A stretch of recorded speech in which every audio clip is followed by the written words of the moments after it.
Hello everyone and welcome to this week's video of Dragon Age lore. I just want to start this video with some good news. I have been accepted as a member of the streamers team on the unofficial Dragon Age Day charity event. The event will take place on the 4th of December. I'll be playing some casual Dragon Age on the 3rd and the 4th of December at 7 p.m. Cairo time. The charity donations will go towards ablegamers.com, which is a charity based on making games playable by everyone, even those who may have some special needs. I will be sharing more information about the campaign soon, but meanwhile, if you want to stay up to date with my news, you can find all my socials in the description box. With that out of the way, let's get into today's topic. This week we will talk about what we know of the Elves of Thedas. The Elves of Thedas are a common sight. The once powerful race are now second-class citizens throughout Thedas. They are distinguished physically by their large eyes, smaller bodies, and pointy ears, and their history is filled by stories of human oppression. Their proper name is the Elven, which literally translates to the people. They once lived in a great empire called Elvenan, or the place of the people, and its capital was Arlathan. They were once immortals, lived by their own rules. It is widely believed that the arrival of humans to Thedas caused the elves to lose their immortality because of something called the quickening, from their proximity to the humans. This has been proven not to be true, as we will explain later on. After being significantly weakened, the humans of Tevinter eventually conquered the elves, enslaving most of them and erasing their language, culture, and heritage in the process. When the cult of Andraste rose to fight the Imperium and weakened it, the elf Shartan, Andraste's disciple, rose along with the freed elven slaves of Tevinter to help Andraste's cause. And as a thank you, the elves were given the Dales, a land in southern Orlais, which its capital was Halamshiral. The exodus to their new land was called the Long Walk. In the Dales, the elves tried as much as they can to reclaim what was lost of their culture, even trying to worship their Pantheon of Gods, but they struggled to remember much of it, as the years of enslavement erased away what they had. The elves practiced what they could remember and filled in the gaps with new beliefs. Tensions with the humans remained throughout the years. Over the next 270 years, the elves' rejection of the Maker made it worse. The elves created a new order and called them the Emerald Knights to protect their borders from human intrusion. When a small elven raid attacked the humans of Red Crossing, the Chantry called for an exalted march against the Dales. And in a series of brutal battles, the elven people were conquered again, and the Dales were claimed by the humans. The elves fled the Dales, separating in two groups. A nomadic group of elves just kept wandering the forest and remote places. They called themselves the Dalish, while the others were city elves who reluctantly lived amongst the humans as second-class citizens in ghettos known as the alienages. The alienages are parts of cities that is mainly populated by humans. Usually the alienages are walled off from other quarters. This is a security measure by the authority of the city in case the authorities decided to isolate the elven population if the need arises. It is usually stricken by poverty and crime, as humans usually leave elves to fend for themselves in a society within a society. In the middle of all the alienages, there is a great tree called the Venandel, or the Tree of the People, and it is there as a tribute to the ancient homeland of Arlathan. The Dalish elves, on the other hand, are nomadic people who openly refused to live among the humans after the fall of the Dales. They see themselves as superior and as the keepers of the ancient elven lore. They dedicate themselves to preserve the remnants of what is lost. Before the fall of Halamshiral, the Dalish were nobility, and most clans are named after the noble houses of the Dales. Even though their nobility is long gone, they still carry the same pride and honor their ancestors held. Dalish clans are often unwelcomed by humans, so they tend to stick to the forest and other remote areas, never staying in the same place for long. Each clan is usually a group of blood relatives, led by the wisest of them, a mage known as the Keeper. They travel around in magical wagons known as the Aravels, as Brother Genevieve once wrote. The Dalish travel in ornately carved wagons known as the Aravels, drawn by large white stags called the Hala. Those Aravels or land ships are adorned with broad hoods and bright silken cloth that flap in the wind, often displaying the noble banners that once flew over their family's house. The white stags Brother Genevieve mentioned, or the Halas, are domesticated animal unique to the Dalish, originating in ancient Arlathan and bred in the Dales. They are not considered beasts of burden but more of companions. All adult Dalish have tattoos on their faces called Valasleen, or blood writings. This serves as an identification of the Dalish, but to also prove their dedication to the old ways. Although the Dalish generally keep to themselves, every 10 years they gather in a remote location to do what is known as the Arlath Vain, or for the love of the people, to share and compare knowledge and lore learned throughout their travels. They also share the sad stories of the fall of both Arlathan and the Dales in order to remember. Much of the teachings of the elven people are lost to time and oppression, but some still yet remain, like the Way of the Three Trees, that is said to be passed down by Andrul, the goddess of the hunt herself. She instructed the elves on the proper ways to respect the nature. These 3 ways are the Vira San, or the way of the arrow, be swift and silent, strike true, do not waver, and let not your prey suffer. The Vir Vorasan, or the way of the bow, as the sapling bend, so must you. In yielding, find resilience. In pliancy, find strength. And lastly, the Vil Adahlen, the way of the wood, receive the gifts of the hunt with mindfulness. Respect the sacrifice of my children. Know that your passing shall nourish them in turn.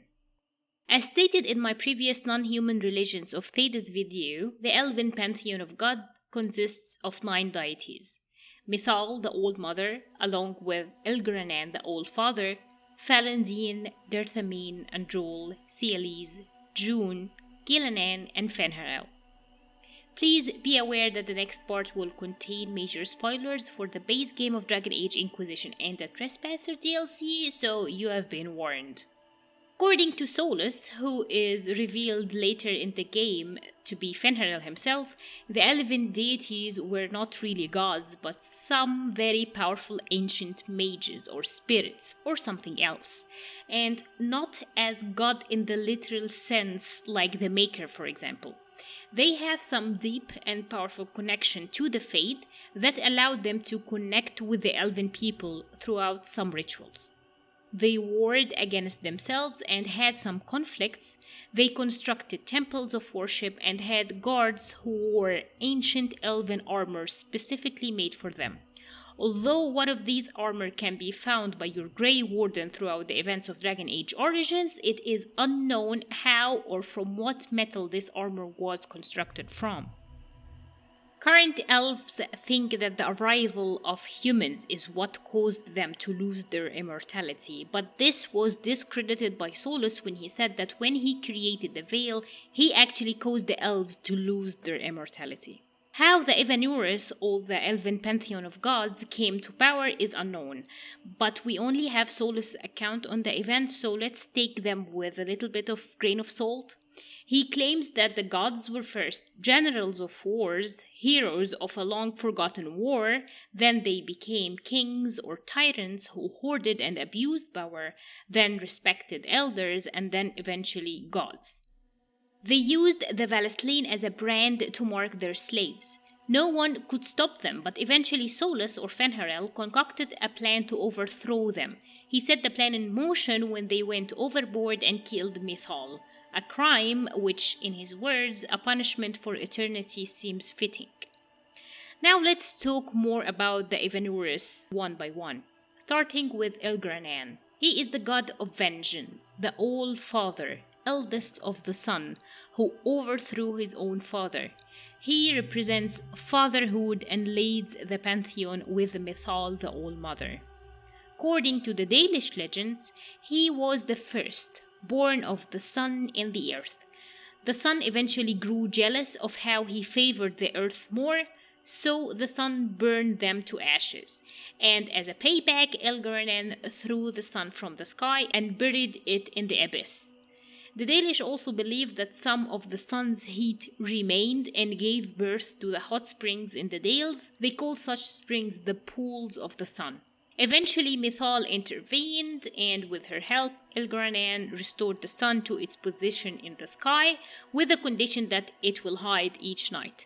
And along with Mithal, Elgaranen remade the whole world, and usually the elves invoke Elgaranen when they seek retribution. Also, according to a codex entry found in the Trespasser DLC, the Dalish theorized that the dwarves feared the sky because of Elgaranen's fire. When a fight erupted between Elgaranen and his son Falendin, Mithal suggested that they settle their feud by appointing their champions to battle in their stead, and by this they managed to avoid a civil war among the gods. Elgaranen's champion won this battle.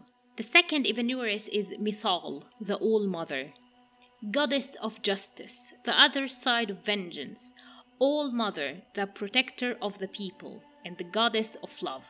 She is the patron of motherhood, and she leads the elven pantheon with Elgaranen.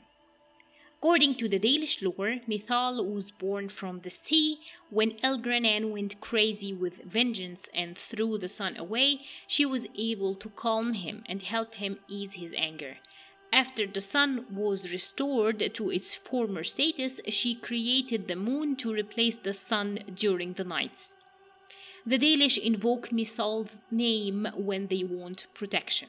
According to Solus in Trespasser, Mithal was one of the Evanuras who enslaved people and had her Valasleen tattooed on their faces, but she was the best of them, and she genuinely cared for her people. In ancient times, Mithal's priests shared their collective knowledge in the form of Virabelesan, or the Well of Sorrows, and to drink from the well is to be forever bound to Mithal. There was multiple instances where she had to interfere to stop some of other Evanuras from going overboard. For example, when Falendin started wars to get more worshipper, she rallied all the other gods against him, and he would have never stopped if they did not bloody him in his own temple. Androl took to the void to hunt there, and she seemed to go mad from what she found in there. Mithal took the shape of a great serpent, waited for Androl at the base of a mountain. They fought for 3 days until Mithal managed to take away Androl's power, along with her memory of how to find the void again. Eventually, Mithal was killed by the Evanuris in some unknown events, the thing that made Fenharel punish them to be lost for eternity. But, according to Fenharel himself, the first of his people don't die easily. Mithal crawled and clawed through the ages until she found Flemeth, a betrayed woman, as she herself was betrayed. And according to Flemeth, she will see herself avenged. Once I was but a woman, crying out in the lonely darkness for justice. And she came to me, a wisp of an ancient being, and she granted me all I wanted and more. I have carried Mithal through the ages ever since, seeking the justice denied to her. That could have been a demon lying to you. You hear the voices of the well, girl. What do they say? They say you speak the truth. But what was Mithal? A legend-given name and called a god? Or something more? Truth is not the end, but a beginning. A herald indeed, shouting to the heavens, harbinger of a new age. As for me, I have had many names, but you may call me Flemeth. If Mythal is within you, why not reveal yourself? And to whom should I reveal myself? To the elves, to everyone. I knew the hearts of men even before Mythal came to me. It is why she came to me. They do not want the truth, and I am but a shadow, lingering in the sun. Why did Mythal come to you? For a reckoning that will shake the very heavens. And you follow her whims. Do you even know what she truly is? You seek to preserve the powers that were, but to what end? It is because I taught you, girl. Because things happened that were never meant to happen. She was betrayed as I was betrayed, as the world was betrayed. Mythal clawed and crawled her way through the ages to me, and I will see her avenged. Alas, so long as the music plays, we dance. After the events of the main game of Dragon Age Inquisition, Solas is seen absorbing the essence of Mythal right after she deposits something into an Illuvian. And some elven servants in Val Royeaux are heard saying that she sees a woman in her dreams calling herself Mythal. Falandine, the friend of the dead.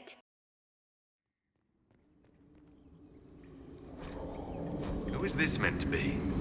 Falandine, overseer of funerals and guide to the elven dead. I have heard the Dalish invoke him on their deathbed, or before quests from which they expect no return. People cling to whatever gives them hope when their time comes. Perhaps that's why the Dalish sometimes refer to Falandine as the Merciful One. I do not believe they sing songs about Falandine's vanity. Do you know any legends? It is said Falandine's appetite for adulation was so great, he began wars to amass more worshippers. The blood of those who wouldn't bow low filled lakes as wide as oceans. Mythal rallied the gods once the shadow of Falandine's hunger stretched across her own people. It was almost too late. Falandine only surrendered when his brethren bloodied him in his own temple. I'm surprised they let such a monster live. One does not lightly kill a god, Inquisitor, even in legend. He is known to the Dalish as the elven god of death and fortune, who guides the dead to the beyond. He and his twin brother Dirthamane are known to be the eldest children of Mythal and Elgronan. He knows no fear of the night and is known to walk where people couldn't live. Both Falandine and Dirthamane were inseparable from birth to adulthood. But one day, Falandine saw a dying deer, so he helped it, took her to the beyond, and once her spirit left her dying body, he realized that this is his calling, guiding the dead in the beyond. At first, his brother Dirthamane couldn't follow, but eventually they found each other and vowed to never be separated again. According to a professor in the University of Orlais, Dirthamane and Falandine was not really brothers, but twin souls, or basically best friends. Falandine was known as Dirthamane's shadow, and Dirthamane was known as Falandine's reflection. According to Solas, Falandine's vanity knew no limits. He amassed wars to gain more worshippers, and he never stopped, except until Mythal rallied the gods against him, as stated before, and he is usually depicted as an owl. Dirthamane, the keeper of secrets. He is the Dalish god of secret and knowledge. He gave the elves the gift of knowledge and taught them the importance of family. It is said that in the days before Arlathan, he had a favorite city in the mountains. One day, a dragon attacked the city, so he created a Varteral from the fallen trees to protect the people and to be the city's eternal guardian. His symbols are 2 ravens, a bear, and a Varteral. Androl the Huntress, known to the Dalish as the Lady of Fortune and the elven goddess of the hunt.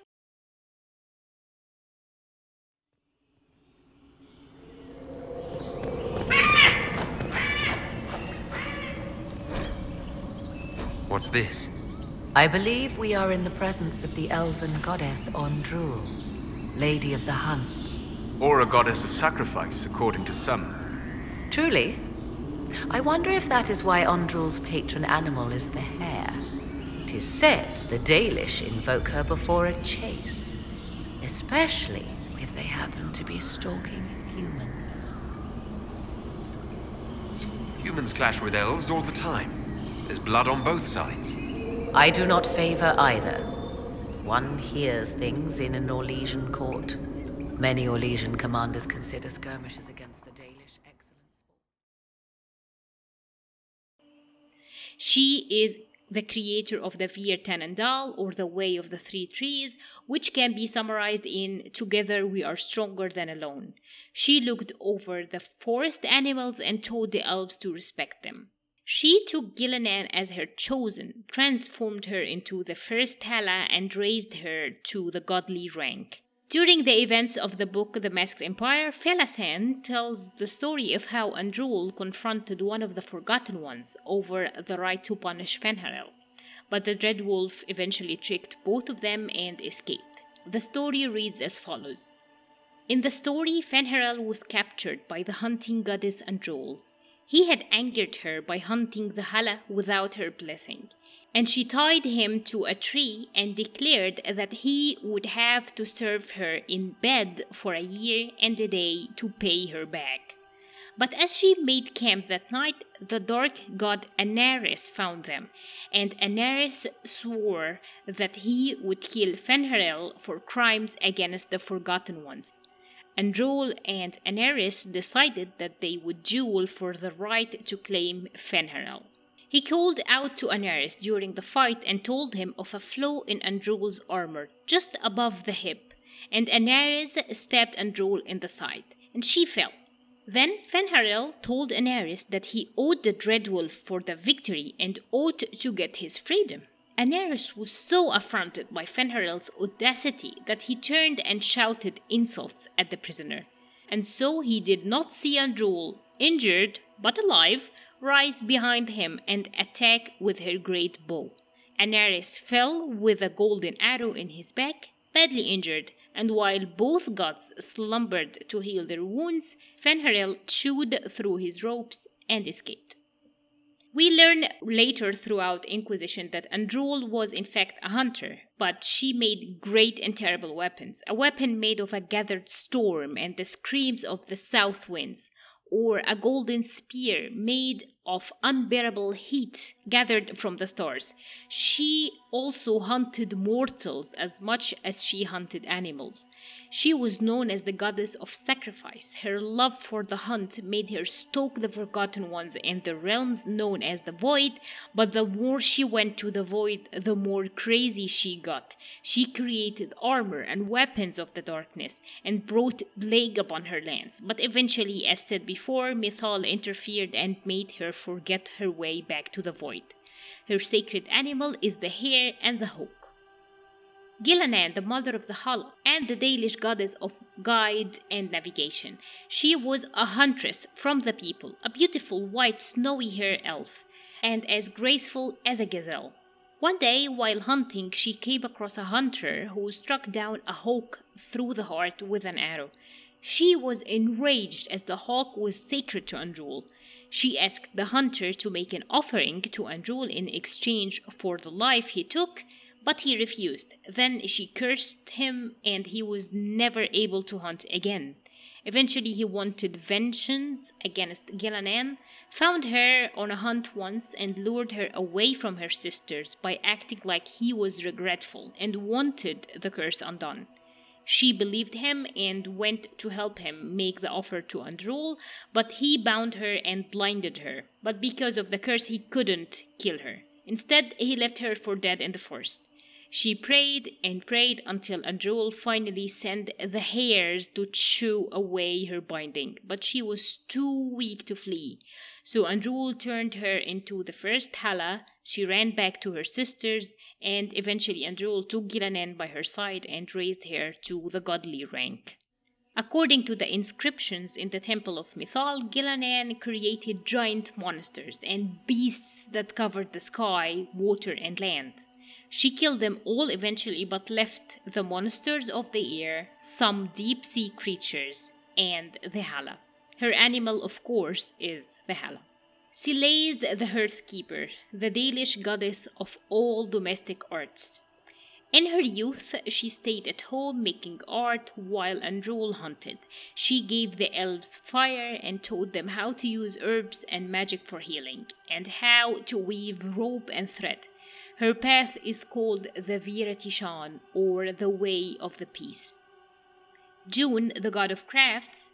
Little is known about June. He was usually isolated from other gods. Before he came to the elves, the Danish believed that the elves were lost without purpose, but June took the teachings of Selaise and taught the elves how to craft weapons to hunt Androl's gift. Finally, Fenharel, Dreadwolf, or the Trickster. I'm right.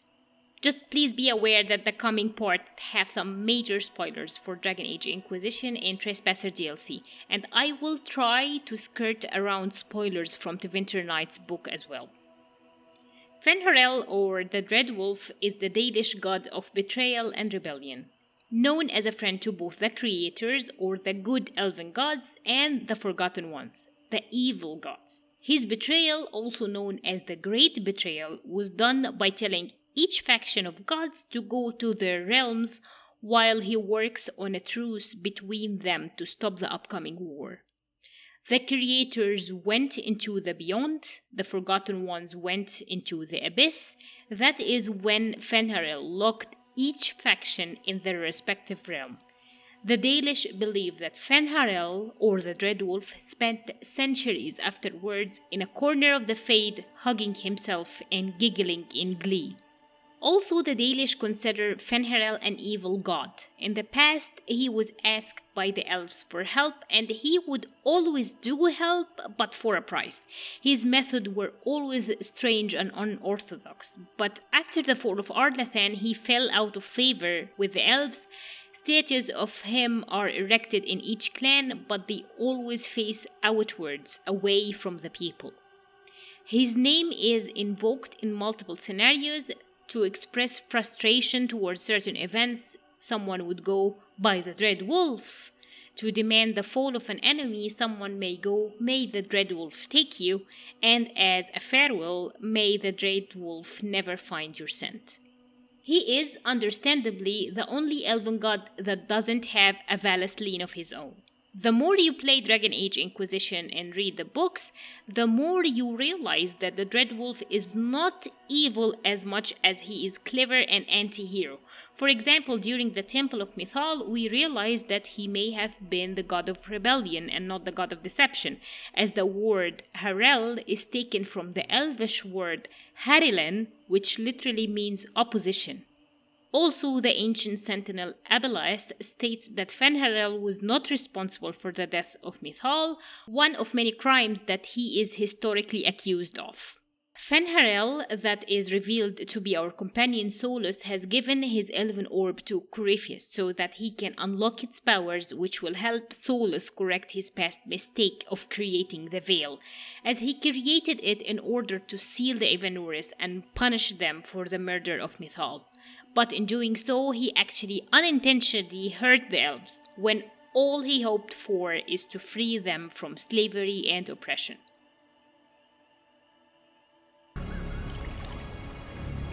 I sought to set my people free from slavery to would-be gods. I broke the chains of all who wished to join me. The false gods called me Fenharel, and when they finally went too far, I formed the veil and banished them forever. Thus I freed the elven people, and in so doing, destroyed their world. At the end scene of Inquisition, he apologizes to Mythal right before absorbing her essence and say that he should be the one being banished, but the people still need him. Fenharel also may visit the dreams of people as he does with our Inquisitor, and he appears to have the power of killing people while they sleep. He can also amass hordes of spirits to punish those who sacrifice slaves for blood magic ritual, for example, as seen in the story Dreadwolf Take You in the book The Winter Nights. But I will not talk more about this book, as I'm sure some of you haven't already read it. But really, do read it. It's an amazing book. During the peak of the Evanorius' power, Fen'Harel fought and led a rebellion against them, offering sanctuary to those refugees fleeing from the oppression. He helped them get rid of the slave markings or the Valesline, and those who he freed helped defend the sanctuary. After the events of the Trespasser DLC, it is shown that Solus is influencing masses of elven people throughout Thedas to enact his plan of tearing down the veil. However, according to some of the comics published, some of these agents are going overboard with their methods that Solus does not actually approve of. So this topic makes me incredibly excited and really can't wait until Dragon Age 4 is out, or at least we get any kind of news about it, because I just want to know what happens with Solus. Anyway, this is the end of our video for today. Thank you so much for listening. I really appreciate it. Let me know in the comment section if you are interested in a certain topic, and I will research and talk about it. I am still researching the mysteries of Thedas.